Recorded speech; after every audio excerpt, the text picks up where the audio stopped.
की doctor CD. Deshmukh साहेबांचं मन सदैव आपल्या ह्या जन्मभूमीशी म्हणजेच आपल्या रोह्याशी जोडलं गेलेलं, कारण रोह्याविषयी त्यांचं असलेलं प्रेम किंवा आस्था आणि आत्मीयता अनेक प्रसंगातून आपल्याला सगळ्यांना पाहायला मिळते.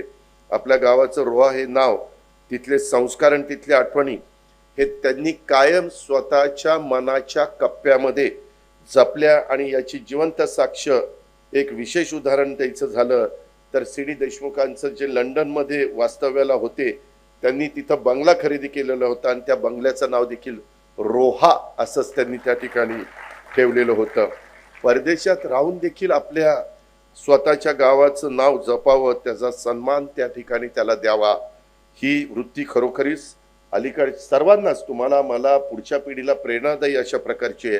आणि देशमुख साहेबांच्या या कृतीतनं आपल्याला मातृभूमी आणि जन्मभूमीबद्दल असलेली निष्ठा, अभिमान आणि आपुलकी ही एक खरोखरीच शिकण्यासारखी आहे. हे पण आपण पाहिलं पाहिजे. नाहीतर अलीकडच्या काळात काही उदाहरणं आपण अशी बघतो की आई वडील मुलाला शिकवतात, लग्न करून देतात, मुलगा सून परदेशात जाते, पण परदेशात गेल्यानंतर आई वडिलांनाच मुलगा आणि सून विसरून जाते, अशी उदाहरणं ही आपल्याला ऐकायला मिळतात समाजामध्ये. हे आपल्या सगळ्यांचं दुर्दैव आहे.